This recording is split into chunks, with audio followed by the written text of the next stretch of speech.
Check this out. This is an interchangeable focusing screen for the Pentax 672. This is the one thing that you can probably change to improve your focus hit rate on your camera. Getting critical focus on a SLR medium format camera is one of those things that I've always struggled with, particularly the Hasselblad V system. If you've ever had a Hasselblad, or any SLR for that matter, you've probably had a similar frustrating experience. Okay, I've got 2 important points about focusing screens that you should consider before buying a camera. Okay, I've actually got a few more points than that. We'll just sprinkle those in afterwards.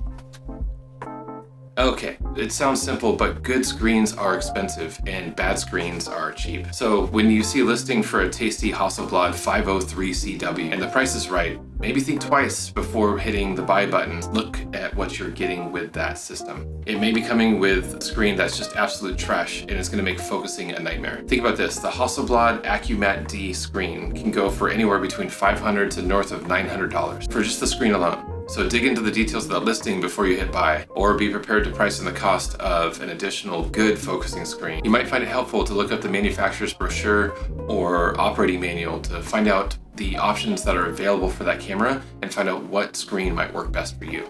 There may be several versions of the same focusing screen as well, so check out third-party reviews if you want to dig in just a little bit further. A focus screen works by catching light projected from your lens. So it has a ground glass or a matte surface that allows you to see the image in order to focus and compose. The quality of the materials and the quality of the Fresnel grind is what makes all the difference in one of these screens. Pay attention to the quality of the screen, not only by a measure of brightness, but by a measure of optical contrast. The term optical contrast refers to how the subject will pop when you pull it into focus. It's just not fun when you don't have the confidence of your focus and you keep chasing your subjects by racking the focus ring back and forth on your lens. It's the worst.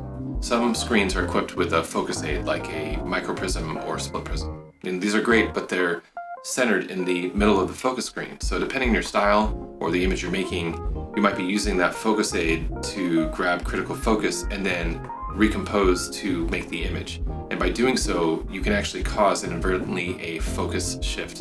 And it gets more exaggerated with the longer the focal length. So I like to wear gloves when I'm swapping or handling focusing screens because I just don't want to put a smudge on them. Which leads to that second point about cleaning screens. Basically, short answer, just avoid it. A little dust is fine, and it doesn't actually affect the image. It's just something that you're gonna see when composing or looking through the camera. But if you must, you might wanna use some kind of air duster or something like that.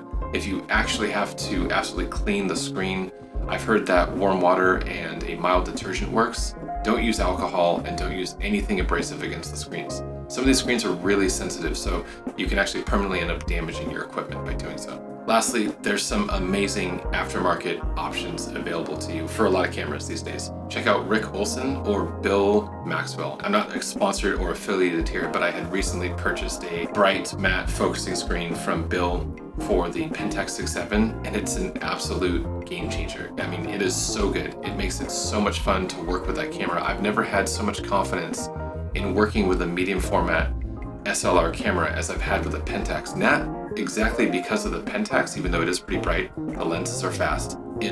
I've had the best experience because the screen and the optical contrast and the brightness of that screen is so quality, it's ridiculously fun. It's so confident when I pull into focus. Someday I hope to get a Rolleiflex, maybe shoot with 6x6 again. I'd love to shoot with a Hasselblad. In fact, I've got this newly reinstilled confidence in working with a medium format SLR camera thanks to working with Bill Maxwell's focusing mat. So maybe that's something in my future. I will definitely be pricing in an aftermarket screen from Bill if he has any more materials and is providing something like that. So definitely check out his stuff. All right, that's it. Thanks so much for watching. I'll see you guys soon. Stay curious and keep clicking.